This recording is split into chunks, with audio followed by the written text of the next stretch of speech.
guys. For our very final lesson of the year, we're going to pickle some red onions together. And first, I just want to talk for one moment about fermentation. Why do we do this? Well, if you think about the growing season in Minnesota, farmers are able to grow fruits and vegetables throughout the spring and summer and harvest by the fall, but all throughout the winter, there's no way to harvest fresh vegetables or fruits. So this is a problem if you want to eat fruits and vegetables throughout the winter and you don't have a co-op, a store, a grocery store nearby. And this is one of the reasons that human beings figured out how to keep their foods, preserve their foods through different methods. Drying foods, salting foods, keeping things refrigerated, but also fermenting foods. And the process of fermentation is a really interesting chemical process. But basically what you need to know is that we will be adding what's called a brine to our onions. And this brine will break down some of the starch and sugars inside our onion and change that into something that's more easily broken down by our bodies. There are a couple huge benefits for fermentation. First, like I said, just being able to eat fruits and vegetables all winter long if you aren't able to access fresh produce. And then also, actually, scientists have realized that in the process of fermentation, there are good bacteria that form. We call these probiotics that actually help our digestive system break down other foods. We will pickle red onions in this video, but I will add some links about creating some other kinds of foods that might interest you, fermenting cheese or cucumbers to make what we call pickles. Or maybe even something else like yogurt or sourdough bread. We will use 5 main ingredients for our onions. We'll make our brine out of white distilled vinegar. And this is actually the same thing that I added to rocks in the rock lesson, so vinegar is so useful. We're going to use 2 cups of water. We're going to use some sea salt, some cane sugar, and of course, a red onion. I was gonna choose 2 smaller red onions, but then I found this humongo one, so I thought, we'll just pickle that instead. In this recipe, I'm also going to add in some garlic and peppercorn. We're also going to need some tools, so I've got my cutting board and knife for the onion. I've got some measuring tools, so I know I have the right amount of sugar and salt. And then I've also got these jars that I've sterilized. I put the jars in the oven at 350 degrees for 10 minutes, and I put the lids in boiling water for 10 minutes, and now they're cool, or else I wouldn't be touching them. So what I'm going to do is I'm going to cut off the bottom and the top, and then that will give me a solid base to rest my onion, cut it in half, and take the skin off. And of course, if you don't feel comfortable with a knife, definitely ask for assistance. And what I always tell people, remember, is that I'm holding things with my knuckles out so that when I cut, I know that the tips of my fingers are safe.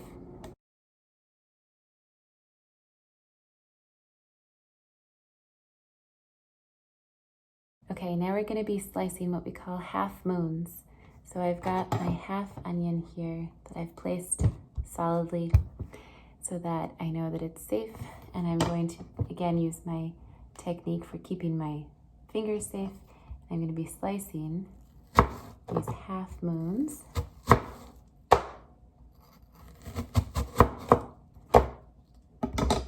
you can kind of see what I'm getting here. And then once I get too close to my fingers and I don't really have space to be chopping and keeping my fingers safe, I'm gonna move my half moons away, push this down flat onto my cutting board, and then I can just keep cutting more slices, more half moons. Okay, my onions are thinly chopped, and I'm gonna put them into the 2 mason jars that I have. Maybe they'll fit all in my one. And then we're going to make our brine. One thing I think I forgot to mention earlier, the reason that I sanitized my jars ahead of time is that I wanted to kill any bad bacteria, because in this process we're trying to promote the creation of good bacteria and kill any bad bacteria. So sanitizing our jars simply means getting rid of bad bacteria. I did this by using a high heat. And now you can see my beautiful onions are divided between my 2 jars. I wanted to make sure there's enough space for the brine, so I didn't pack them full in one jar. We're going to make a brine, and a brine is a salt water solution. Our brine will have a couple more ingredients as well. We're going to have 2 cups of water, 2 cups of white vinegar, 1/3 of a cup of cane sugar, and 2 tablespoons of salt, sea salt. I'll add those now.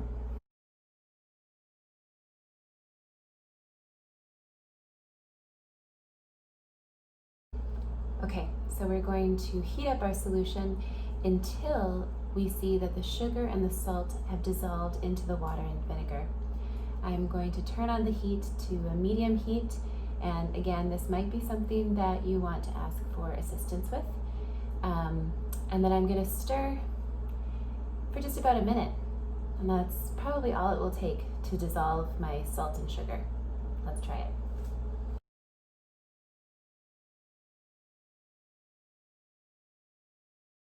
I can see that the granules of salt and sugar have dissolved. It kind of looks like there are still granules, but I think those are actually bubbles that are on the side of my pan here. I'm going to let this cool for a moment. I've turned off the heat. And as that cools a bit, I'm going to look at my 2 jars of onions here.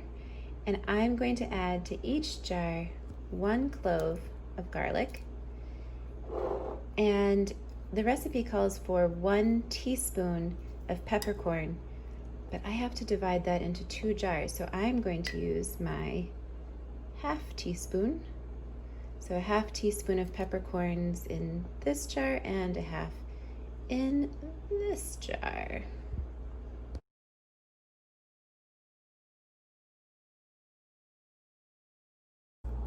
Okay, it's the last step for now. My brine has cooled enough, doesn't have to get cold or anything, but just cool so that it's not boiling hot. And I'm going to be pouring the brine equally between my 2 jars. And then I'm going to let that cool down a little bit more to room temperature, put the lids on, and then put my jars in the refrigerator to start their pickling. And my red onions should be ready in a couple hours, maybe overnight if I've sliced them a little bit too thickly. And I will know that they are ready when they are bright pink. Yum. I have to be honest, guys, I made a complete mess right then. I poured, a good chunk of my brine all over the countertop and the floor. But luckily, it was cool, so it didn't hurt anything. And white vinegar is a great cleaning agent, so I just kind of gave my countertop an extra clean. This is why it's always a good idea to have some towels around. And as I wait for my jars to cool down just a little bit more, it's time to clean up, because any part of any great baking, cooking, food preparation project includes cleanup. So let's do that quick as we wait for these to cool down.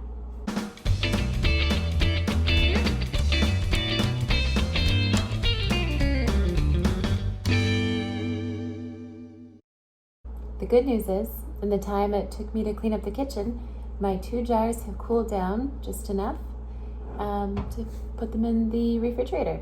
So I'm going to stick them in the refrigerator now, and we'll return in about an hour or 2 to see how they're doing. Come on, onions.